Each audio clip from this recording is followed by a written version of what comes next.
তো আজকে আমরা পড়বো যেটা দেখতে পাচ্ছি, the grammar compass of preposition, তাই তো? তাহলে কি বলা আছে, মুখস্থ নয় ভিজুয়ালে মাপের সাহায্যে বা ম্যাপের সাহায্যে প্রিপজিশনের ব্যবহার তোমাদের আবার শিখুন বলবো। শেখো, বেশ। আচ্ছা, কমপ্লিট ভিজুয়াল চার্ট সিট, যদিও বা চিট সিট যেটা বলা আছে, যদি এখানে সব কিছু কভার আপ করা সম্ভব নয় ভিজুয়ালে, তার জন্য ভিজুয়ালগুলোর পাশাপাশি আমি ইন ডিটেল লেখাবো, প্রত্যেকটা প্রিপোজিশন ধরে ধরে লেখাবো, সেটারও দেখাচ্ছি আমি। সেটারও আমরা এই যে দেখো, আমরা প্রত্যেকটা ডিটেল কীভাবে ধরে ধরে লেখাবো, এই যে দেখতে পাচ্ছ এইভাবে ছক করে প্রত্যেকটা আমি লেখাবো। আজকে আলোচনাতে আসবো সেটা। তো প্রিপোজিশনে একদম পুরো ডিটেলসে ঢুকে যাবো, পুরোটাই আলোচনা হবে। প্রথম আগে বোঝা যাক বা জানা যাক প্রিপোজিশন জিনিসটাকে। জানি, আমরা সবাই জানি যে শব্দটাকে ভাঙলে কি দাঁড়ায়, প্রি এবং পজিশন। প্রি মানে পূর্বে বা বিফোর, আগে। পজিশন মানে অবস্থান, অর্থাৎ যে আগে বসে। এখন কার বসে? আমার আগে বসে না তোমার আগে বসে? আমার তোমার কারো আগে বসে না, বসে কার? এই যে তাকে বলা হয়েছে যে ওয়ার্ড কোনো নাউন বা প্রোনাউনের পূর্বে বসে। তাহলে নাউন বা প্রোনাউনের পূর্বে বসে বাক্যের অন্যান্য ওয়ার্ডের সঙ্গে রিলেশন বা সম্পর্কটাকে প্রকাশ করে, তাকেই আমরা কি বলবো, প্রিপজিশন। এটা খুব বেসিক কনসেপ্ট, সেই ছোটোবেলাকার কনসেপ্ট। তবু আমি একবার, যেহেতু শুরু করছি প্রথম থেকে, তাই পুরো কনসেপ্টটা সমেত দিয়ে দিলাম। এক্সাম্পল কীরকম রেখেছি, যে the book is on the table. এখানে ইজটা দেওয়া নেই, শুধু এখানে সম্পর্কটাকে বোঝানো হচ্ছে। The book are the table, এই দুইয়ের মধ্যে সম্পর্ক স্থাপন করছে কে? অন। অনটার দ্বারা বুঝতে পারছি বইটি টেবিলটির ওপরে রয়েছে। টেবিল এবং বইয়ের মধ্যে সম্পর্ক স্থাপনটা করছে কে? অন। একইভাবে দ্য ক্যাট এবং দ্য বেড, এই দুটোর মধ্যে সম্পর্ক স্থাপন করছে কে? আন্ডার। অর্থাৎ এই যে বিছানা, এই বিছানার তলাতে রয়েছে বিড়ালটা, তাহলে বিছানা এবং বিড়ালের মধ্যে সম্পর্ক স্থাপন করছে কে? আন্ডার। তাহলে সুতরাং প্রিপজিশনের কাজ হলো নাউন অথবা প্রোনাউনের আগে বসে বাক্যের অন্যান্য অংশের সঙ্গে তার সম্পর্ক স্থাপন করা। খুব ভালো কথা। এইবার যদিও আমাদের এত কিছু জানতে হয় না, তবু একটু ওই জন্য ছোট্ট ছোট্ট করে ভাগ বলে রেখেছি। প্রিপজিশনে মূলত 6টা ভাগকে আমরা দেখতে পাই বা 6টা ভাগের ব্যবহার আমরা করে থাকি। সব থেকে বলা ভালো 6টা নয়, মেনলি 5টা ভাগে ব্যবহার করে থাকি। সিম্পল প্রিপজিশন, যেগুলো আমরা সবাই জানি, ওই অ্যাট, ইন, টু, এগুলো যেগুলো হয়। ডাবল, অর্থাৎ দুটো প্রিপজিশনকে একসঙ্গে জুড়ে দিয়ে নতুন আর একটা প্রিপজিশন। যেমন ধরো, ইন হচ্ছে একটা আলাদাভাবে প্রিপজিশন, টু হচ্ছে একটা আলাদাভাবে প্রিপজিশন, দুটোকে জুড়ে দিয়ে ইন টু, এটা একটা নতুন প্রিপজিশন। আপন, আপ হচ্ছে একটা প্রিপজিশন, অন হচ্ছে একটা প্রিপজিশন, দুটোকে জুড়ে দিলাম, তাহলে আবার একটা নতুন প্রিপজিশন, তাহলে এটা ডাবল প্রিপজিশন। এরপর বলা হচ্ছে কম্পাউন্ড প্রিপজিশন। কম্পাউন্ড প্রিপজিশন মানে নাউন অথবা অ্যাডজেক্টিভ অথবা অ্যাডভার্বের পূর্বে যুক্ত হয়। যেমন বলছি, ধরো along, a plus long, behind, be plus hind, মিলে তৈরি করছে নতুন একটা প্রিপজিশন। এগুলো আগে থেকে থাকছে না, একটা ভার্বের সঙ্গে বা অ্যাডভার্বের সঙ্গে বা অ্যাডজেক্টিভ বা নাউনের সঙ্গে যুক্ত হচ্ছে, হয়ে নতুন প্রিপজিশন সৃষ্টি করছে। এরপর একটা বলা হচ্ছে তো ফ্রেজ প্রিপজিশন। একটা গোটা ফ্রেজ যখন প্রিপজিশন হিসেবে ব্যবহৃত হয়, আমরা ক্লজ অ্যান্ড ফ্রেজ পড়েছি। ফ্রেজ কাকে বলে? যার মধ্যে কোনো ভার্ব থাকে না, সোজা কথা, এক কথায় যদি বলতে হয়। এখানে লক্ষ্য করো, ইন ফ্রন্ট অফ, এটা পুরোটা একটা ফ্রেজ। এই পুরোটা আবার গোটাগুটি একটা প্রিপজিশন। তাহলে একটা সম্পূর্ণ ফ্রেজ কিন্তু একটা প্রিপজিশন হতে হবে। ইন ফ্রন্ট অফ মানে আমরা সবাই জানি সামনে। তাহলে এই গোটাটা একটা ফ্রেজ, কিন্তু ব্যবহার হয় অ্যাজ আ প্রিপজিশন। তাহলে একে আমরা কি বলবো? Phrase preposition. এরপরে বলছে পার্টিসিপেল। এইটার ব্যবহার আমরা খুব বেশি করি না। পার্টিসিপেল প্রিপজিশন বলছে, পার্টিসিপেল যখন প্রিপজিশনের মতো ব্যবহার করে, যেমন রিগার্ডিং, এটাকে আমরা বলে থাকি অ্যাবাউট। রিগার্ডিংটাও কিন্তু প্রিপজিশন হিসাবে ব্যবহৃত হয়, ঠিক আছে? যেটা আমরা অ্যাবাউট দিয়েও প্রয়োগ করি। ওই জন্য আমি বললাম মূলত 5টা প্রয়োগ আমরা বেশি দেখি। রিগার্ডিং খুব বেশি প্রয়োগ আমরা করি না। রিগার্ডিংয়ের বদলে আমরা অ্যাবাউটটাকেই প্রয়োগ করি। ওকে, সেই জন্য বললাম যে মেনলি 6টা হলেও 5টার ব্যবহার বেশি দেখা যায়। পার্টিসিপেলটা আমরা অটোমেটিক্যালি অন্য প্রিপজিশন দিয়ে প্রতিস্থাপন করতে পারি, ওটার বদলে অন্য প্রিপজিশন দেওয়া যায়। যেমন একটা উদাহরণ দেওয়া আছে রিগার্ডিং, তার বদলে অ্যাবাউট। এরপর এইটা কিন্তু বেশ ইন্টারেস্টিং, ডিসগাইজড প্রিপজিশন। বহুল ব্যবহার করি আমরা, বহু, অনেক সময় তার অর্থ জানি না। সব থেকে বেশি যেটা ব্যবহার করি সেটা হচ্ছে কি এইটা, ওটা। কোথায় ব্যবহার করো তোমরা? এই যে লেখো না, ধরো আমি বললাম 12 o'clock, এই ওটার অর্থ কি ছিল? অফ। 12 o'clock অর্থাৎ ঘড়িতে 12টা, ঠিক আছে? তাহলে ওই ওটা একটা ডিসগাইজড প্রিপজিশন, ওটার পুরো অর্থ অফ। এরকম কোনো কোনো জায়গায় এরও প্রয়োগ করে যায়, আমরা উদাহরণ দেখাবো, পরে ডিটেলস আলোচনা আছে। তো এটা প্রয়োগ করলে সেটা অ্যাকচুয়ালি অন, তবে সব থেকে বেশি যেটা প্রয়োগ দেখা যায় এই ওটা। আশা করি ওটাকে দেখি তোমরা চিনতে পেরে গেছো যে কোথায় আমরা ব্যবহার করে থাকি। হয়ে গেল প্রিপজিশনের 6টা ধরন নিয়ে আমাদের বেসিক আলোচনা। এগুলো নিয়ে মাথা ঘামাবো না, মানে বেশি ভাববো না, জাস্ট কনসেপ্টটা মাথায় নিয়ে নিলাম, ব্যাস। এরপরে আমি তোমাদের একটা ছড়া শেখাবো। হ্যাঁ, আজকে শেক্সপিয়ার এবং রবীন্দ্রনাথকে মিলিয়ে আমরা একটা ছড়া শিখবো, ঠিক আছে? শেক্সপিয়ার ইংরাজি আর রবীন্দ্রনাথ বাংলা, দুটোকে মিশিয়ে আমরা প্রিপজিশনের একটা ছড়া করব, যেটা প্রিপজিশনের সাধারণ ব্যবহারগুলোকে দেখায়। আবার বলছি সাধারণ, কারণ একই প্রিপজিশন অনেক রকমভাবে ব্যবহার হতে পারে, কিন্তু সব থেকে বেশি যেরকমভাবে ব্যবহার হয় সেটাকে নিয়ে আমি একটা ছড়া তৈরি করেছি। ছড়াটা কি জানেন? দেখো, প্রাইমারিলি এইভাবে বলতে হয়, টু বসে বোঝাতে দিকে বা প্রতি, ইনটু বসে শুধু বোঝাতে গতি। আগে ছড়াটা পড়ি, তারপর ব্যাখ্যা করছি। অ্যাক্রস মানে হলো আড়াআড়ি, বিহীন হলো উইদাউট, বসাও তাড়াতাড়ি। অ্যাবাউট, অ্যাবাউট ত বা তে, প্রায়, অ্যাবাউট তে হবে, হ্যাঁ এটা বানানটা ভুল হয়েছে, অ্যাবাউটে তে, প্রায়, দ্বারা দিয়ে বাই, উপরে স্থির হলে অ্যাবভকে বসাই। ফ্রম মানে হইতে, জন্যতে হয় ফর, অ্যাট মানে তে, তে প্রতি একসাথে, অ্যাট মানে তে প্রতি, ইন মানে ভিতরে। এখনো আছে, দেখো ব্যাখ্যা করবো, আগে শুনে নি। পূর্বেতে অর্থাৎ আগে, পূর্বেতে বিফোর, পরেতে আফটার। ভিতর দিয়ে থ্রু, ভিতর দিয়ে থ্রু, উপর দিয়ে ওভার। দিকে বোঝাতে টুয়ার্ডস, বরাবরে বোঝাতে অর্থাৎ একটা দিক ধরে, অ্যালং। দুইজনে বিটুইন, অনেকজনে এমন। উইদিন বসে নির্দিষ্ট সময়ের মধ্যে, এগেনস্ট মানে, এরা ভুল প্রিন্ট নিয়ে নিয়েছে, চলো। এগেনস্ট মানে বিরুদ্ধে, ঠিক আছে? শুধু এগেনস্ট মানে বিরুদ্ধে হবে, ওকায় ও কোনো অনেক কিছু চলে, যেটা হবে না। এগেনস্ট মানে বিরুদ্ধে। আপ মানে উপরে, বিসাইড মানে পাশে। উইথের সাথে খিলখিলিয়ে হাসে। উপরে স্পর্শ করে বোঝালে বসাও তুমি অন, অফেতে বসাও তুমি রয়ের কারণ। যাবত দিয়ে শুরু হলে সিন্সকে বসাও, নির্দিষ্ট সময়ে কাজ করলে টিল বা আনটিলকে নাও। এবার সবগুলো ব্যাখ্যা করা যায়, এগুলো কিন্তু এগুলোর সাধারণ ব্যবহার, একটা ছড়াতেই সব ব্যবহার করা দেওয়া আছে। সব থেকে বেশি ব্যবহৃত প্রিপজিশন এবং সব থেকে বেশি যে কাজে লাগে সেটা দেওয়া আছে। দেখো এবার এক একটা লাইন ধরে ব্যাখ্যায় আসছে। বলেছে টু বসে বোঝাতে দিকে বা প্রতি। আমি স্কুলেতে যাচ্ছি, অর্থাৎ স্কুলের দিকে, গোয়িং টু স্কুল, তাহলে দিক বোঝালো। প্রতি কখন হয়? লেটার যখন লিখি, চিঠি, সেখানে প্রথমে টু দিই না? এডিটরের লেটার যেটা লিখছিলে, টু দ্য এডিটর, অর্থাৎ এডিটরের প্রতি সম্মান জানিয়ে চিঠিটা তুমি লিখছো, তাহলে দিকে বা প্রতি হলে টু বসে। তারপর বলা যে ইনটু বসে শুধু বোঝাতে গতি। ইনটু কখন ব্যবহৃত হয়? ইনটু কোনো স্থির অবজেক্টের জন্য ব্যবহৃত হবে না। ইনটু মানে যেটা বাইরে থেকে ভিতরের দিকে আসছে। তাহলে বাইরে থেকে একটা জিনিস যদি ভিতরের দিকে যায়, তাহলে তার মধ্যে অবশ্যই গতি থাকবে। গতি না থাকলে সেটা যাচ্ছে কি করে বলছেন, তাহলে তো স্থির হয়ে যেত। তাহলে ইনটু বসে শুধু বোঝাতে গতি। গতিটা কোন দিকে?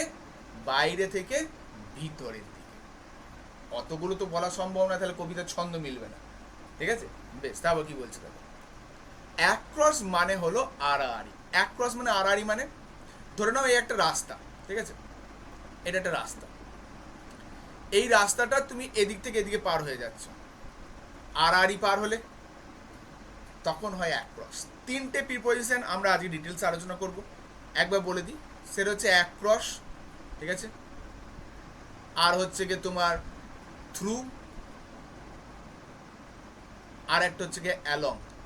এই তিনটে একই ধরনের প্রিপজিশন, কিন্তু তিনটের ব্যবহার আলাদা আলাদা। অ্যাক্রসটাতে জানলে আড়াআড়িভাবে পেরিয়ে যাওয়া। বিহীন হলে উইদাউট বসাও তাড়াতাড়ি। ধরো আমি বললাম যে তোমার সাহায্য ছাড়া, উইদাউট ইওর হেল্প বলি না, বিহীন, ওকে আমরা সোজা বাংলায় কি বলি, ছাড়া। তোমার সাহায্য ছাড়া, উইদাউট ইওর হেল্প। তাহলে যখনই বিহীন বোঝাবে বা ছাড়া বোঝাবে বসিয়ে দাও উইদাউট। অ্যাবাউটতে প্রায়, অ্যাবাউট শব্দটার দ্বারা আমরা প্রায় বোঝাই। যেমন ধরো আমি বললাম, ওই যখন আমরা রিপোর্ট লিখছিলাম, দেখবে কোনো একটা অ্যাক্সিডেন্ট যখন ঘটছিল, আমি কিন্তু টাইমটা নির্দিষ্ট করে বলে দিচ্ছিলাম না অ্যাট 4 PM, কারণ কেউ তো ঘড়ি ধরে বসে থাকে না যে অ্যাট 4 PM-ই হবে, প্রায় 4টের সময়। তখন আমরা কি বলছিলাম, অ্যাবাউট 4 PM বা অ্যাপ্রক্সিমেটলি 4 PM। এই অ্যাপ্রক্সিমেটলি শব্দটা একটা প্রিপজিশন দিয়ে প্রতিস্থাপন করা যায়। সেই প্রিপজিশনটা কি, অ্যাবাউট, প্রায় 4টের সময়। তাহলে যখন প্রায় বোঝাচ্ছি তখন বসাচ্ছি অ্যাবাউট। তারপরে বলেছে দ্বারা দিয়ে বোঝালে বাই দাও। আমরা প্যাসিভ ভয়েসে করছি না, কাজটি অমুকের দ্বারা হয়েছিল, by the boy, by the girl, এরকম করে লিখছে। আবার বাই এবং উইথ এই দুটোর ব্যবহার নিয়ে কনফিউশন হয় অনেক সময়, সেটাও আমি ক্লিয়ার করবো একটু পরে। এখন ছড়াটা ব্যাখ্যায় আসে। উপরে স্থির হলে অ্যাবোভকে বসাই। এবং আর একটা জিনিস ছোট্ট মনে রাখবে, যেটা আমাদের একেবারে নাগালের বাইরে হয় সেগুলোর জন্য আমরা অ্যাবোভ বলে থাকি, ঠিক আছে। উপরে আছে স্থির, যেমন ধরুন the sky is above my head, তাহলে আকাশটা আমার মাথার উপরে এবং অনেকটাই উপরে, নাগালের বাইরে, এবং ওটা স্থির, ঠিক আছে। তারপরে বলা হয়েছে দেখো, ফ্রম মানে হইতে, এটা তো সবাই জানি। ধরো আমি বললাম স্কুল হইতে বাড়ি ফিরছি, ফ্রম দ্য স্কুল। আবার যখন চিঠিতে লিখি, তলায় লিখি ফ্রম, তাই তো, তাহলে যার কাছ থেকে চিঠিটা যাচ্ছে, ঠিক আছে, বেশ। তারপরে বলা হচ্ছে যে অ্যাট মানে তে প্রতি। অ্যাট যেহেতু জায়গার জন্য বসাই, মানে প্লেস হিসেবে বলছি, ছোট জায়গাতে অ্যাট বসে। বাংলায় পড়েছো তোমরা অধিকরণ কারক। অধিকরণ কারকে বিভক্তি কি, এ তে উন্তস্ত, এটা হচ্ছে অধিকরণ কারকের বিভক্তি। এতে উন্তস্ত অধিকরণ। অধিকরণ কারক কাকে বোঝায়, স্থান। তাহলে স্থান হলে সেই জায়গায় অ্যাড বসায়, ছোট স্থান হলে, ঠিক আছে। ইলাবোরেট ব্যাখ্যা প্রত্যেকটার আমি করে দেবো, বেশ। তারপরে কি বলে দেবো, ইন। ইন মানে ভিতরে, ওই যে বলি না যে কোনো একটা জিনিস কোনো জিনিসের ভিতরে ঢুকে থাকলে, ইন দ্য ব্যাগ, ব্যাগের ভিতর। বললাম the ball is in the bag, বলটি ব্যাগের ভিতর রয়েছে, এইভাবে ভিতরে বোঝালে। এরপরে পার্টটায় আসি, বলেছে পূর্বেতে বিফোর, পরেতে আফটার। এটা তো আমরা জানি শব্দ দুটোর মানে এটাই, বিফোর মানে আগে আর আফটার মানে পরে। কোনো ঘটনা একটা ঘটনার পরে ঘটছে তখন আমরা কি বলবো, আফটার। কোনো ঘটনা একটা ঘটনার আগে ঘটছে তখন কি বলবো, বিফোর। এটা খুবই ইজি কনসেপ্ট, এটা আমরা সবাই জানি। এবার দেখো এখানে শব্দ পেয়েছি থ্রু। অলরেডি আমি তিনটে শব্দ একসঙ্গে বলেছিলাম, অ্যাক্রস, থ্রু, অ্যালং। অ্যাক্রসটা জেনেছো, থ্রুটা কখন হয়? থ্রু বলেছে দেখো ভিতর দিয়ে যাওয়া বোঝাবে। মানে ধরুন এই একটা টানেল, ঠিক আছে, এটা একটা টানেল মানে সুড়ঙ্গ। তুমি এই দিক থেকে যাচ্ছ, চালিয়ে এই দিক দিয়ে বেরিয়ে যাচ্ছ, এই যে টানেলের ভিতর দিয়ে বেরিয়ে গেলে তুমি, তখন হলো থ্রু। কোনো একটা মাধ্যমের ভিতর দিয়ে যাওয়া বোঝালে তখন থ্রু হয়। যেমন ধর আমি বললাম the boy is walking through the forest, তার মানে সে জঙ্গলের ভিতর দিয়ে যাচ্ছে, জঙ্গলের বাইরে বাইরে নয় কিন্তু, খেয়াল রাখো, ঠিক আছে। এখানে মাধ্যম কি, জঙ্গল, বেশ। এরপরে কি বলা হলো দেখো, উপর দিয়ে ওভার। এই ধরে নাও একটা আমি এই একটা সুন্দর শৌখিন একটা বেড়া আঁকছি, হ্যাঁ, যাকে আমরা ইংরেজিতে ফেন্স বলে থাকি। বেড়াকে ইংরেজিতে কি বলে থাকি, ফেন্স। এই ধরো একটা বেড়া আঁকছি। এখন একটা বিড়াল এখানে ছিল, এখন অত ভালো বিড়াল আঁকার তোমার ক্ষমতা নাই, ধরো এই দুটো সিংওয়ালা বিড়াল হলো, হ্যাঁ। এ ধরো অনেকক্ষণ ধরে ম্যাও ম্যাও করছিল, বিড়াল না পিঁমড়ে বুঝতে পারবে না, যাই হোক একই ব্যাপার, ঠিক আছে। এই বিড়ালটা এখন এই বেড়ার উপর দিয়ে ঝাঁপ মেরে চলে গেল। তাহলে এ যখন এই বেড়ার উপর দিয়ে ঝাঁপ মেরে যাচ্ছে তখন হচ্ছে ওভার, বিড়ালটার গতি থাকছে, ঠিক আছে। অ্যাবভে কিন্তু গতি ছিল না, ওভারে গতি থাকছে, বয়ে যাচ্ছে। এখন আমি যদি তোমাকে বলি মাথার উপরে যে ফ্যানটা রয়েছে, তাহলে তার জন্য কি বসাবো? ওভার না অ্যাবভ? এক জায়গায় স্থির আছে। না, পাশাপাশি আমি আর একটা শব্দ বলেছিলাম, যেটা নাগালের বাইরে হয় সেটা অ্যাবভ হয়। ফ্যানটা নাগালের বাইরে? ফ্যানটা তো নাগালের বাইরে নয়, এটা ওভার মাই। এবার কখন আরো বেসিক্যালি স্পেসিফিকলি এরকম বলি, the fan is moving over my head, আমার মাথার উপর ঘুরছে, দেখো তখনও গতি চলে আসছে, গতিও চলে আসছে, নাগালের মধ্যেও আসছে।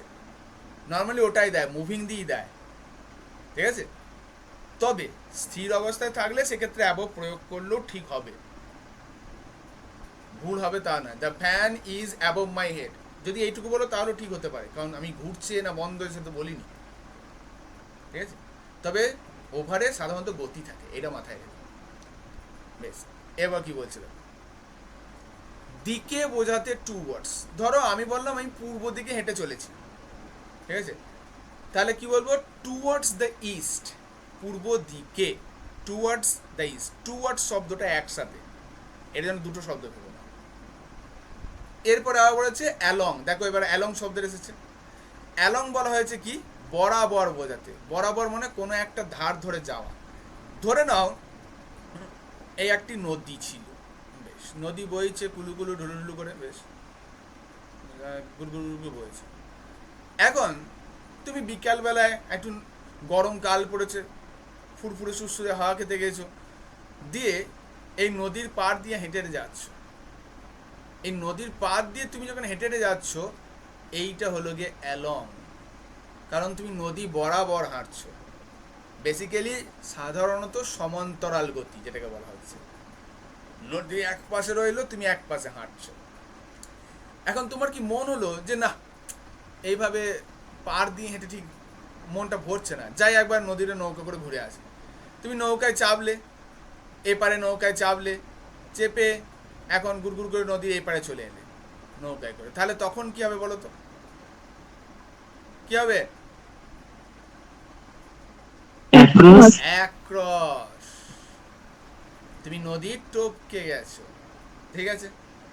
এবার নদী টপকালে, এপারে এলে, এপারে এসে ধরে নাও রাস্তায় এবার তুমি একটু বেড়াতে বেরিয়েছো, এখানে এই রাস্তা দিয়ে যাচ্ছ, তো এইখানে একটা পাহাড় টাহাড় আছে, এই রাস্তার একদম ওপরে এরকম করে একটা পাহাড় আছে, ঠিক আছে, এরকম করে একটা দুর্দান্ত বড় পাহাড় আছে।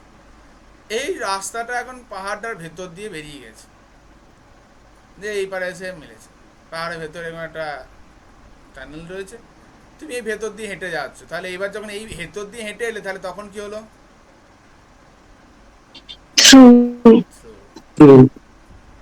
তাহলে এইটা হলো তিনটে জিনিস। নদীর পাড়ে হাঁটতে হাঁটতে তোমার মনে সুশ্রী লাগলো বলে নৌকা করে ঘুরে আসি, ঠিক আছে, নদীর পাড়ে অ্যালং হলো, সুশ্রী লাগিয়ে তুমি চলে এলে এক ক্রস, এসে এপারে দেখলে একটা সুড়ঙ্গ রয়েছে, সেটা দিয়ে বেরিয়ে গেলে, তখন হলো থ্রু। অ্যালং, এক ক্রস, থ্রু, এই তিনটে ব্যবহার, এই ব্যবহার। বেশ, এরপরে আসছি, বলেছে উইদিন বসে নির্দিষ্ট সময়ের মধ্যে। ধরো আমি তোমাকে বললাম উইদিন 5 মিনিটস তোকে এখানে আসতে হবে, এরকম বলি না? উইদিন 5 মিনিট মানে টাইমটা বেঁধে দিচ্ছ, নির্দিষ্ট সময়। উইদিন 4 PM তোমাদের কাজটা শেষ করতে হবে, ডেড লাইন বেঁধে দেওয়া হচ্ছে, যখন এই টাইমের মধ্যে করতেই হবে তখন হয় উইদিন, নির্দিষ্ট সময়ের মধ্যে। এরপরে যেটা রয়েছে সেটা আমরা সবাই জানি, আপ মানে উপরে, এ বোঝাতে হয় না। বিসাইড মানে পাশে, এই শব্দটা অর্থই হলো পাশে, এটাও জানি। আরেকটা বলেছে উইথ। উইথ শব্দটা আমরা কি বলি? সঙ্গে বা সাথে, তাই তো। তবে প্রিপজিশন এটা সঙ্গে বা সাথের থেকেও বেশি প্রয়োগ হয় দ্বারা, এই অর্থে। উইথ মানে দ্বারাও হয়, দুটো শব্দ আছে লক্ষ্য করো, বাই মানেও দ্বারা, উইথ মানেও দ্বারা। এইবার এইটাতে তোমাদের কনফিউশন হয়ে যায় কোন জায়গায় বাই বসাবো, কোন জায়গায় উইথ বসাবো, সেটারও একটা ক্লারিফিকেশন আছে, পরের দিকে আলোচনায় আসছে। এখন এটাই আসে, ডিটেলস বলেছি আলোচনা করবো, সবেরই আলোচনা আছে। উপরে স্পর্শ করে বোঝালে বসাও তুমি অন, এ সেই ছোটবেলা থেকে জেনে আসছে। টেবিলের ওপর বইটি রয়েছে, অন দ্য টেবিল, তাই তো সবাই জেনে আসছে। কিন্তু এখন প্রশ্ন হলো আমার, ধরে নাও এই যে কার্টেনটা বা পর্দাটা, ঠিক আছে, এটা সাদা বুঝতে পারছো না, নীল, বেশ এই পর্দাটা, এখন এই আমি যদি বলি the curtain is dash the wall, the curtain is dash the wall, তোমরা কি প্রয়োগ করবে, কোন প্রিপোজিশনটা? অন কেন অন, কেন? against with হবে কি বলো? with না, হবে তো বাবা অনই, কারণ আমরা ছোটবেলা থেকে ওই কনসেপ্টটাই করে এসেছি যে অন মানে এই রকম থাকলে এই রকম থাকলেই অন হয় না। কে বলেছে? স্পর্শ করে থাকলেই অন। আমি ওটা বলেছি, কিন্তু তো curtain is dash the wall, দেয়ালের সাপেক্ষে ওর তো দেয়ালকে স্পর্শ করি আছে, সেটা লম্বালম্বি থাক আর আড়াআড়ি থাক, স্পর্শ করে তো আছে। ওর সারফেস, এই কার্টেনটার সারফেস তো ওয়ালটাই, তাহলে অন দ্য ওয়াল। আরো ভালোভাবে বললে the curtain is hanging on the wall, দেয়ালের উপর ঝুলছে স্পর্শ করে। ধরো বললাম the picture is hanging on the wall, এমনটা অর্থ নাই যে সেটা কেবল সারফেস লেভেলের সঙ্গে হরাইজন্টালি থাকতে হবে, ভার্টিক্যালিও থাকতে পারে, যা খুশি, ঠিক আছে। ওই কনসেপ্টটাকে ছেড়ে দাও যে এরকম হরাইজন্টালি থাকবে, তা নয়, ভার্টিক্যালি অর্থাৎ লম্বালম্বিও থাকতে পারে। বেশ, এরপরে কি বলছে দেখো, এরপরে বলেছে কোথায় গেল, হ্যাঁ, অফকে বসাও তুমি রয়ের কারণে। যেমন ধর আমি বললাম যে এই টেবিলটি কাঠের তৈরি, শব্দটা লক্ষ্য করো, কাঠের, র আছে, তাহলে ইংরেজিতে বলার সময় কি বলবো? This table is made of wood, ঠিক আছে, কাঠ এর তৈরি। এবার বলি, এইখানে দুটো জিনিস হয়, কারো কারো মাথায় আসতে পারে ফ্রম হবে না, মেড ফ্রম উড হতে পারে না, এইটাতে কনফিউশন হয় অনেকে, কাঠ থেকে তৈরি। বেশ, একটা ছোট্ট জিনিস মনে রাখো, অফ প্রয়োগ করব that can not be retained, অর্থাৎ যাকে পুনরায় ফিরিয়ে আনা যায় না। ওই ভৌত পরিবর্তন, রাসায়নিক পরিবর্তন পড়েছিল না ছোটবেলায়, ভৌত বিজ্ঞানে পড়েছিলে, অর্থাৎ যেগুলো রাসায়নিক পরিবর্তন হয় সেগুলোর ক্ষেত্রে অফ, যেগুলো ভৌত পরিবর্তন হয় সেগুলোর ক্ষেত্রে ফ্রম, অর্থাৎ যাদেরকে পূর্বাবস্থায় ফিরিয়ে আনা যেতে পারে সেগুলোর ক্ষেত্রে ফর্ম, আর যাদের আনা যায় যেতে পারে না তাদের জন্য অফ। বেশ, ওগুলো নিয়ে আরো পরে আলোচনা করব, আমি কথা বলতে বলতে বেরিয়ে যাচ্ছে, ওগুলো সবই আলোচনা আছে আমাদের। বেশ, তারপর আসছে যাবত দিয়ে শুরু হলে সিন্স, একটু সহজ করে বলি, যাবত আপদ বুঝতে পারবে না। ধরে নাও কোনো একটা কাজ, কোনো একটা সংস্থা বা যাই যে কোনো কিছু, তার সূচনার টাইম বা শুরুর টাইমটা তোমার জানা আছে, কিন্তু তার শেষের সময়ে তোমার জানা নেই, কবে শেষ হবে কী হবে তুমি জানো না। দেখবে অনেক প্রতিষ্ঠান এইভাবে লেখে সিন্স 1856, 1856 সাল থেকে, তার মানে 1856 সাল থেকে শুরু হয়েছে, এখনো চলছে, ভবিষ্যতে কবে শেষ হবে সেটা জানা নেই, সেটা কালও শেষ হয়ে যেতে পারে, আবার আরও 10টা কাল কেটে যেতে পারে। 10টা কাল মানে 10টা যুগ বলছি। সুতরাং যাদের উৎসের টাইম জানা আছে, শেষের টাইম জানা নাই, সেগুলোর জন্য সিন্স। একটা কাজ একটা সময় শুরু হয়েছিল, চলছে, তখন হয় সিন্স। এবং আর একটা কথা মনে রাখো, এটা ভার্ব ফর্মে, সিন্স থাকলেই প্রেজেন্ট পারফেক্ট কন্টিনিউয়াস, বাক্যটা কন্টিনিউয়াস তো হতেই হবে রে বাবা, কারণ কাজ তো শুরু হয়েছিল, এখন তো শেষ হয় না, তাই না? তাহলে সিন্স যেখানে থাকে, ভার্ব ফর্ম যখন পড়বে পরীক্ষায় খুব পরে ওটা প্রেজেন্ট পারফেক্ট কন্টিনিউয়াস ইউজ করতে হয়, সিন্স এবং ফর্ম। এরপরে বলেছে দেখো, টিল নির্দিষ্ট সময়ে কাজ করলে টিল বা আনটিল কেন, সিন্সের ঠিক উল্টো হলো টিল বা আনটিল। সিন্স শুরুর সময় বলে, টিল বা আনটিল শেষের সময় বলে, শুরুর সময় জানা থাকে না। আমি ধরো বললাম যে ছেলেটি রাত্রি 9টা পর্যন্ত কাজ করেছে, টিল 9 PM অথবা আনটিল 9 PM, আমি কিন্তু জানি না কটা শুরু করেছিল, আমি শুধু বলেছি 9টা পর্যন্ত কাজ করেছিল, টিল 9 PM। তাহলে সিন্স এবং টিল পুরোপুরি উল্টো। সিন্স শুরু করে, শেষ জানে না। টিল শেষ জানে, শুরু জানে না। এই দুটোর মধ্যে তফাৎ এটা। এইবার এইখানে একটা ছোট্ট প্রশ্ন রয়ে গেল। একজনের শুরু জানলো, একজনের শেষ জানলো। এখন আমি ধরো শুরুও জানি না, শেষও জানি না। আমি শুধু জানি কতক্ষণ ধরে কাজটা হয়েছে। আমি ধরো বললাম কাজটা 5 ঘন্টা ধরে হয়েছে। তাহলে এবার তখন কাকে নেবো? শুরু জানলো না, সিন্স বসাচ্ছিলাম, শেষ জানলো না, টিল বসাচ্ছিলাম। মাঝখানটায় কি বসাবো? বলবো বলো। ফর বসানো যাবে। আমাকে প্রশ্ন করছে নাকি? ফরই হবে। হ্যাঁ, হবে ফর। অর্থাৎ ডিউরেশন অফ ওয়ার্ক বোঝালে সেই ক্ষেত্রে ফর। কাজটা কতক্ষণ ধরে চলেছে। তাহলে একটা মনের মধ্যে মাইন্ড ম্যাপটা তৈরি করো। এইদিকে সিন্স, এইদিকে টিল বা আনটিল, মাঝখানটা ফর। এই তিনটে প্রিপোজিশন, সিন্স, ফর, টিল বা আনটিল। ওকে, তাহলে এই যে গোটা কবিতাটি পেলে, এটি ছিল একটা আপাত যেগুলোর সব থেকে বেশি ব্যবহার, যেভাবে ব্যবহার সেটার ডায়াগ্রাম এক প্রকার বলতে পারো। এবং এরকমভাবেই সব থেকে বেশি ব্যবহার হয়। এবং কতগুলো প্রিপোজিশনে কভার আপ হয়েছে দেখো। সবগুলো তো সম্ভব নয়, কারণ অনেক আছে। 1 2 3 4 5 6 7 8 9 10 11 12 13 14 15 16 17 18 19 20 21 22 23 24 25 26 27 28, 27টাই ধরো। 27টা প্রিপোজিশন এখানে এই ছড়াটার মধ্যে কভার। এই 27টা সব থেকে বেশি ব্যবহার দেখা যায়। এবার এইখানে এগুলো অলরেডি আমি কবিতায় বলে এসেছি, তবু আর একবার দিয়ে দেওয়া আছে। বাংলায় কোন কোন বিভক্তি হয়, সেগুলোরই ইংরেজিতে কী কী প্রিপোজিশন। এইবার আমি ওখানে একটা কথা বলে এসেছিলাম, দেখো বাই আর উইথ কনফিউশন হয়, দুটোরই অর্থ তো দ্বারা।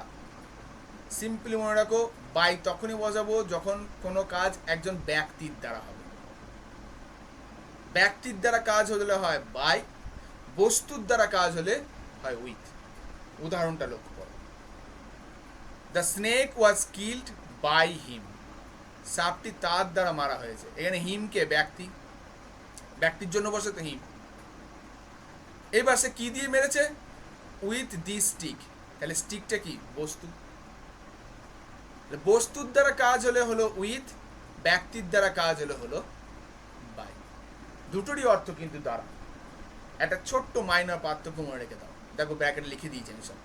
বাই হলে ব্যক্তির দ্বারা, উইথ হলে বস্তুর দ্বারা। ওকে, এখানে আর একটু ডিটেলস দেওয়া আছে, এগুলো নিজেরা পড়ে নেবে একটু, ঠিক আছে? ওটারই আলোচনা করে দেওয়া আছে। আর দেখো by the agent with that instrument. বেশ, এতদূর পর্যন্ত তো গেল, সব একটা ব্যবহার ট্যাবহার সব হলো। এবার আস্তে আস্তে আস্তে আস্তে গভীরে আমরা প্রবেশ করি। স্ক্রিনশট নিব। বেশ, দেখো প্রিপজিশনে যেটা সব থেকে বেশি ব্যবহৃত হয়, যে তিনটে প্রিপজিশন, ইন, অন, অ্যাট, এদেরকে দিয়েই মোটামুটি অধিকাংশ প্রিপজিশনে কাজ চলে। আচ্ছা, এই তিনটে সময়ের জন্য বসতে পারে, স্থান বা প্লেস বা জায়গার জন্য বসতে পারে। প্রথমেই দেখা যাক ইনকে কি নিয়েছে। যদি স্থানের দিকে দেখি তাহলে ইন বসে বড় কোনো স্থান হলে, তাই তো? বড় কোনো জায়গা হলে বসে ইন। সেটা শহর হোক, মানে কান্ট্রি, কিংবা কোনো টাউন, সিটি যেটা বলা হচ্ছে, ঠিক আছে? যেমন বলছে he lives in Dhaka. Dhaka না ঢাকা জানি না, যখন কোথাও একটা বসবাস করে। বেশ, তাই বলছে হি ওয়াজ বর্ন ইন 1995। ঠিক আছে? এটা যদি এখানে দেওয়াটা উচিত হয়নি, এটা এই দিকে হবে। এটা এইদিকে আবার দেওয়াই আছে, দেখো হি ওয়াজ বর্ন ইন 1995, 1995 তার জন্ম হয়েছিল। বেশ, আর একটু ডিটেলস দেবো এখানে, কিন্তু ডিটেলসটা কমপ্লিট নাই, আমি দেবো, সেই জন্য বললাম স্ক্রিনশট নেবে না। বেশ, দেখো ইন কোথায় কোথায় বসে, বিশেষ করে টাইমের ক্ষেত্রে ডিটেলসটা আমি বাড়াবো। উইকস, ওকে, অর্থাৎ কতকগুলো সপ্তাহ একসঙ্গে হলে সেখানে বসতে পারে। অথবা মান্থ, মাসের নাম। সেখানে বসতে পারে, অথবা আমরা বলছি ইয়ার্স, বছর, এখানে ইয়ার দেওয়া হয়েছে বেশ।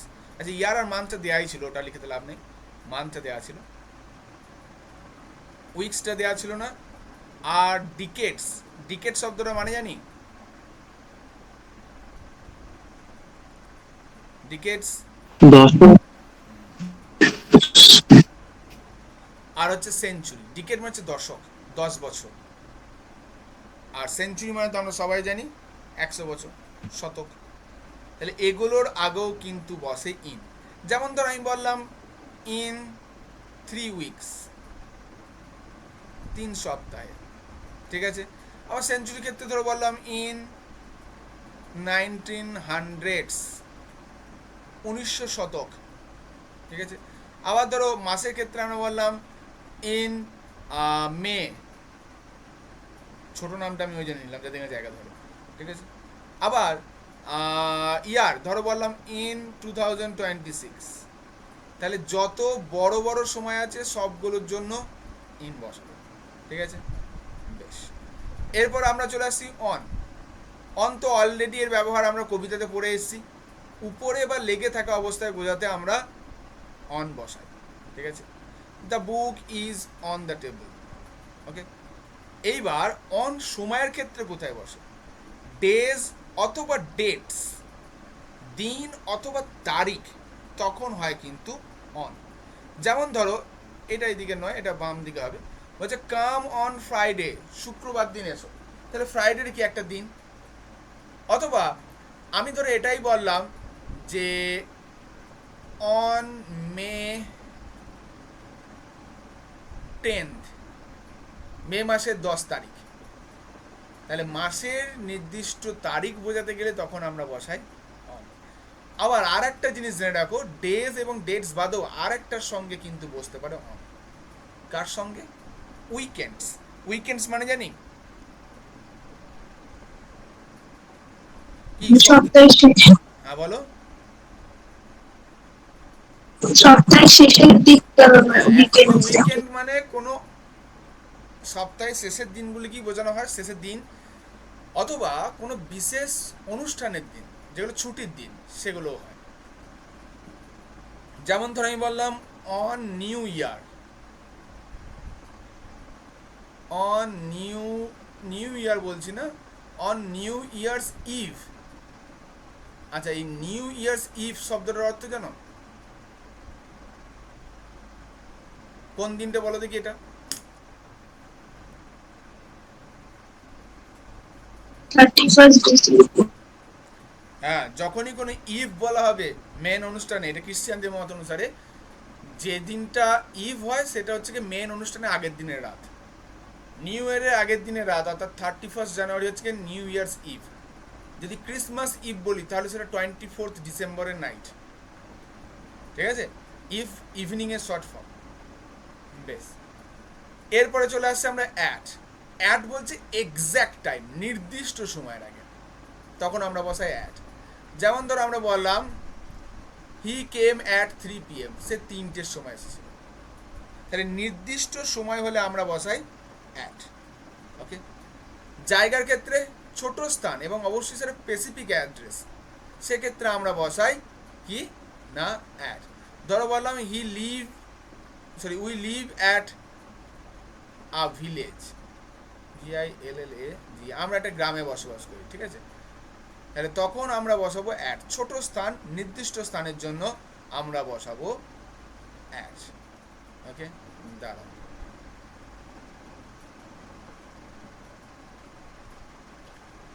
তাহলে মোটামুটি ইন, অন, অ্যাট এটা ব্যবহার করলে। এবার লক্ষ্য করো পিরামিডের আকৃতিতে কেন এরকম পিরামিড আকারে দেখানো হয়েছে।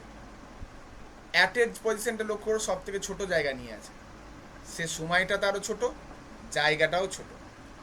আবার অন, সেটা দেখো মেজো, মানে অ্যাটের থেকে একটু বড়, অর্থাৎ অন দেখো দিন তারিখের জন্য বসছে, সেজন্য একটু বড়, অর্থাৎ অ্যাট যেমন অ্যাট 4 PM, অ্যাট 5 PM একেবারে নির্দিষ্ট টাইম, অন একটা গোটা দিনকে নিয়ে বসছে। ইন সব থেকে বড় সময় এবং বড় জায়গায় বসে, সেজন্য ওর এরিয়াটাও বড়, ছবিটাকে ওই হিসাবে তৈরি করা আছে। এইবার এটা স্ক্রিনশট। ওই যে যেগুলো আমরা সব জানি already, on, over, above, under, below আর ডাউন। দেখো আন্ডার আর বিলো অলমোস্ট একই, ঠিক আছে, কিন্তু ডাউনটা এক নয়।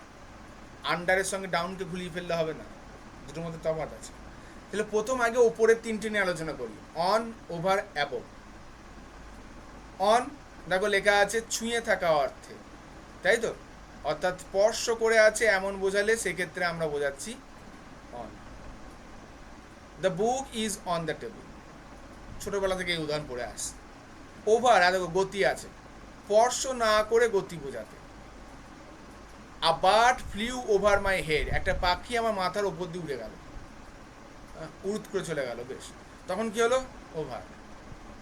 তারপর হচ্ছে অনেক উপরে স্থির থাকলে, শব্দটা লক্ষ্য করো, অনেক উপরে স্থির থাকলে। The birds are flying above the clouds, যখন মেঘের উপরে যাচ্ছে কিন্তু উঠছে, তার সত্ত্বেও তাকে অ্যাবভ বলছি, কারণ মেঘটা স্থির, তারা তো মেঘের উপরে উঠছে, তাকে আমরা দেখতে পাচ্ছি না। মেঘের উপর উঠলে পাখিকে দেখতে পাবো, দেখতে পাবো না, স্থির মেঘটাকে দেখতে পাবো, কিন্তু আমরা বুঝতে পারছি পাখি মেঘের উপরে উঠছে, কিন্তু তার সত্ত্বেও আমরা তখন অ্যাবভ বসালাম। বেসিক্যালি একটা সেন্স রেখে দাও, স্থিরের সেন্সটা রাখলে অনেক সময় গন্ডগোল হতে পারে, যেটা আমাদের নাগালের বাইরে, তার জন্য অ্যাবভ বসাই, আর নাগালের মধ্যে হলে ওভার। এইটাকে একটু খেয়াল রেখে দাও, এই জিনিসটা খেয়াল রাখলে কনফিউশনটা থাকবে না, ঠিক আছে। পাখি যখন আবার নাগালের মধ্যে, নাগালের মধ্যে মানে গেলি হাত বাড়ি ফক ধরে বিষয় না, ক্যান বি রিচড, পৌঁছানো যেতে পারে। আর যেটা পৌঁছানো যেতে পারছে না সেরকম, মানে অবশ্যই মানুষের পক্ষে, কোনো যন্ত্রের দ্বারা নয়। তুমি বলতে পারছো আমি এখন হেলিকপ্টার নিয়ে এখন পাখিগুলো ধরতে যাবো, সেরকম বললে, সেরকম ভাবলে হবে না, উদ্ভ্রান্তের মতো, পাগলের মতো ভাবলে হবে না। সেরকম যুক্তি দেখলে এই দুনিয়ায় কোনো কিছুই আর খাটবে না, ঠিক আছে। বেশ, এরপরে আসছি আমরা তিনটে প্রিপারেশন আবার নিচের দিকে, আন্ডার, বিলো আর ডাউন। আন্ডার আর বিলো অলমোস্ট একই। এই যে ধরো ধরো এটা টেবিল, ঠিক আছে, এই টেবিলটা যখন নিচে থাকছে, এই যে ছবিতে দেওয়া রয়েছে, বিড়ালটা টেবিলের নিচে রয়েছে, there is a cat under the table. তা হচ্ছে please do not write below the line. ওই যে সিগনেচার যখন করতে বলা হয়, এরকম একটা সিগনেচার নিচে দেখবে, সিগনেচার পরে লেখা থেকে সাইন বোর্ডে লেখা রইলো, ওপরে কিন্তু সই করতে হয়, নিচে নয়, ঠিক আছে। Please signature below the line, ঠিক আছে, লাইনটার নিচে, sorry please do not signature, লাইনটার নিচে সই করো না, মানে লাইনটার উপরে সই করো বলা হচ্ছে, ঠিক আছে। এইবার আসছে ডাউন। ডাউন কিন্তু অ্যাকচুয়ালি পুরোপুরি নিচে স্থির নয়, ডাউন একটা গতিকে বোঝায়। ওভারের অপোজিট ওয়ার্ড হলো ডাউন, আর অ্যাবোভের অপোজিট ওয়ার্ড হলো আন্ডার অথবা বিলো। এই যে সিগনেচার, সেটাকে যখন আমি বলবো যে লাইনটার উপরে সই করো, তখন কি বলবো, above the line. Please do signature above the line, not over the line, ঠিক আছে। দুটো শব্দ মনে রাখো, ওভার তার বিপুল শব্দ হচ্ছে down, not under or below. Above তার অপোজিট ওয়ার্ড হলো আন্ডার অথবা বিলো। অ্যাবোভে যেহেতু স্থির, আর আন্ডার অথবা বিলোটাও হচ্ছে গিয়ে স্থির। ডাউন গতিশীল, একইভাবে ওভারটাও গতিশীল। ছবিটা দেখলেই বুঝতে পারবে, ওভারের অ্যারোটা লক্ষ্য করো আর ডাউনের অ্যারোটা লক্ষ্য করো, দুটোই দেখো গতিশীল দেখাচ্ছে। ডাউন কি বলছে, উঁচু থেকে নিচু স্থানে আসা। ওই যে নদী পাহাড় থেকে সমতল ভূমিতে যখন নেমে আসছে, তখন কিন্তু ডাউন হচ্ছে, তা বলা হয় দেখবে ডাউন স্ট্রিম, নিচের গতি বা নিম্ন গতি। কয় সেটাকে তো আন্ডার স্ট্রিম বলে না বা বিলো স্ট্রিম বলে না, শুনেছো কোনোদিন? ডাউন স্ট্রিমই বলা হয়। তাহলে কখনো ভেবে দেখিনি কারণ ডাউন স্ট্রিমই বলছে, আন্ডার স্ট্রিম বা বিলো স্ট্রিম কেন বললো না? কারণ ডাউনটা গতি বোঝায়, বিলো বা আন্ডার গতি বোঝায়। প্রিপোজিশন তোমরা অনেক দেখে এসছো, অনেক জিনিস জেনে এসছো, কিন্তু ভেতরে ভেতরে এই গুণগুলো জানতে পারছো না। কেন ওই শব্দের সাথে ওটাই বসছে, এইগুলো প্রশ্ন হয় না হবে। কোনোদিন ভেবেই দেখিনি কেন শব্দটা শুধু ডাউন স্ট্রিমই হয়, অন্য কোনোভাবে স্ট্রিম বলতে পারি না কেন। বেশ, দেওয়ালাম the stone rolled down the hill, পাথরটি পাহাড় দিয়ে গড়িয়ে নেমে আসছে। এই যে এই জায়গার ছবি দেওয়া রয়েছে, পাহাড় দিয়ে গড়িয়ে নিচের দিকে নেমে আসছে। Rolled down, rolled under the hill বলা হচ্ছে না, ঠিক আছে। কিংবা রোল্ড বিলো দ্য হিলও বলা হবে না, রোল্ড ডাউনই বলা হবে, ডাউন গতিশীল। ঠিক আছে, তাহলে এই শব্দ দুটো পরবর্তীতে ভবিষ্যতে যেন কোনো ভুলিয়ে না যায়। ওভারের বিপরীত শব্দ ডাউন, অ্যাবোভের বিপরীত শব্দ আন্ডার অথবা বিলো। ঠিক আছে, বেশ। এরপরে আসছি, দেখো থ্রু, অ্যাক্রস, অ্যালং, যেটা অলরেডি আমি বলে এসছি। বেশ, ইনটু থেকে শুরু করেছি, একদম পুরো গতিশীলভাবে গেছি। দেখো ডায়াগ্রামটা লক্ষ্য করি। ইনটু, ভিতরের দিকে গতি। এই যে দেখো এখানে দাঁড়িয়ে ছিল ধরো একটা লোক, সে এখান থেকে ভিতরে যাচ্ছে, এটা একটা ঘর ধরে নাও, এই বক্সটা একটা ঘর, তাহলে ভিতরের দিকে যখন যাচ্ছে ইনটু, কি বলা হয়েছে দেখো, ভিতরের দিকে গতি। The PM were entering into the parliament. ঠিক আছে, অর্থাৎ প্রধানমন্ত্রী পার্লামেন্টে প্রবেশ করছে, তার মানে বাইরে থেকে ভিতরের দিকে গেল, তাহলে প্রথম পেলাম ইনটু। এরপর হচ্ছে থ্রু, থ্রু মানে মধ্য দিয়ে যাওয়া বোঝাতে। We travelled through the forest, আমরা জঙ্গলের মধ্য দিয়ে গেলাম। ধরো না এই যে এগুলো সব ধরেছে, এগুলো সব গাছ এক একটা, হ্যাঁ, এই ধর তাল গাছ, বট গাছ, নিম গাছ সব রয়েছে। ধরো এই ভেতর দিয়ে তুমি হেঁটে হেঁটে যাচ্ছ, এই যে ভেতর দিয়ে এলে, তাহলে থ্রু দ্য ফরেস্ট। এবার বাইরে বেরিয়ে জঙ্গলে, জঙ্গলে এসে দেখছো আবার একটা মাঝখানে নদী পড়ে গেছে, হ্যাঁ, তুমি পিএম হয়ে পার্লামেন্টে প্রবেশ করলে, তোমাকে খেদিয়ে দিল ওখান থেকে। এখন তুমি কি করবে? আমাদের পিএম তো বলেই দিয়েছে কিছুই নাই, যখন ঝোলা নিয়ে বেরিয়ে যাব, সেটাই দেখানো হচ্ছে। তাহলে সেই পিএম পার্লামেন্ট থেকে বেরিয়ে এলো পদত্যাগ করে, এখন সে জঙ্গলে গেল মনের দুঃখে, জঙ্গল দিয়ে বেরিয়ে এলো, জঙ্গল দিয়ে বেরিয়ে এসে আবার তার সামনে একটা নদী দেখতে পেয়েছে। তাহলে এই নদীটা যখন পার হচ্ছে, এই যে নদীটাকে পার হচ্ছে, আড়াআড়িভাবে অতিক্রম করছে। The boy swam across the river, বালকটি নদীতে সাঁতার কেটে পার হলো। পিএম নদী পার হয়ে চলে এলো, এবার এসে দেখছে বাবা এ তো ভালো পাকা রাস্তা পেয়ে গেছি, পাকা রাস্তায় উঠছে। এবার পাকা রাস্তা বরাবর হাঁটছে, এরকমভাবে লম্বালম্বি হাঁটছে। যখন এই লম্বালম্বি হেঁটে যায় তখন হয় অ্যালং, দেখো বরাবর বোঝাতে। She walked fastly along the road, সে দ্রুততার সঙ্গে রাস্তা বরাবর হেঁটে চললো। এবার রাস্তা গেল, দেখবে মাঝে মাঝে সেই ট্রাফিকগুলো যেখানে আসে, হ্যাঁ, অনেক জায়গায় কি হয়, একটা করে মাঝখানে জায়গা থেকে গাড়িকে এইভাবে ঘুরিয়ে আসতে হয়, দেখবে পুরো রোটেট করে আসতে হয়। বিশেষ করে চার মাথা যেগুলো হয়, চারটে রাস্তা যেখানে মিলছে, সেখানে মাঝে একটা কোনো স্ট্রাকচার থাকে, এই দিক দিয়ে ঘুরিয়ে গিয়ে আবার উল্টো দিকে আসতে হয়। তো গেল গিয়ে এই যে একটা পিলার পড়েছে, চার মাথা পড়েছে, এইখানে গিয়ে এই দিক দিয়ে ঘুরে আসছে, তখন কি হবে? অ্যারাউন্ড, চারপাশে বেষ্টন করা। Children walked around the park, বাচ্চারা পার্কের চারিদিকে হেঁটে বেড়াচ্ছে। অ্যারাউন্ড মানে ঘুরে আসা, পাক খাওয়া পুরোটা। তাহলে এই পাঁচটা প্রোনাউনকে, প্রোনাউন বলছি, প্রিপোজিশনকে একসঙ্গে আমরা নিতে পারবো। Into, through, across, along, around. এইগুলো মাথার মধ্যে ঢুকে গেলে আর উল্টাপাল্টা হবে। আচ্ছা, বাই আর উইথ অলরেডি আগে বলে এসেছি, তাই এখানে ব্যাখ্যা করছি না, এখানে আবারও দেয়াই আছে। ঠিক আছে, এটাকে একদম পুরোপুরি দেওয়া আছে। এবার যেটা আসবো, যেগুলো আমরা কমন জানি, আজকে এইখান পর্যন্ত আগে কমপ্লিট করবো। দাঁড়াও, যতদূর দেখতে পাচ্ছ আপাতত কি ছিল দেখো। বিটুইন আমরা সবাই জানি, দুইয়ের মধ্যে হলে বিটুইন, দুজনের মধ্যে। ঠিক আছে, আর যদি অনেকের মধ্যে বোঝায়, দুই বা তার বেশি, তখন এমন। এগুলো তো ছোট থেকে জানি, আর বলার কিছু নেই, এই নিয়ে আমি ব্যাখ্যায় যাচ্ছি। এইবার দুটো শব্দ, এই দুটো শব্দতে অনেকে ঘুরিয়ে ফেলে, বিসাইড আর বিসাইডস, একটা এসের তফাৎ শুধু, দুটোর মধ্যে কিন্তু আকাশ পাতাল তফাৎ। বিসাইড মানে শুধু পাশে, বললাম ধরো আবির স্যাড বিসাইড মি, আবির আমার পাশে বসলো, কিন্তু বিসাইডস মানে তাছাড়াও, অর্থাৎ একই ব্যক্তির একাধিক বৈশিষ্ট্য, একই বিষয়ের একাধিক বৈশিষ্ট্য হতে পারে, তখন বিসাইডস শব্দের ব্যবহার করা হয়, যেটাকে আমরা কম্পাউন্ড সেন্টেন্স করার সময় করেছিলাম নট অনলি বাট অলসো। মনে পড়ছে? সে শুধুমাত্র একজন ভালো ডাক্তার নয়, একজন ভালো সিঙ্গারও বটে। He is not only a good doctor but also a good singer. তাহলে নট অনলি বাট অলসোর প্রিপজিশনের রূপ কি? বিসাইডস। এবং এই বিসাইডস দিয়ে কি তৈরি করা হয়? Simple sentence.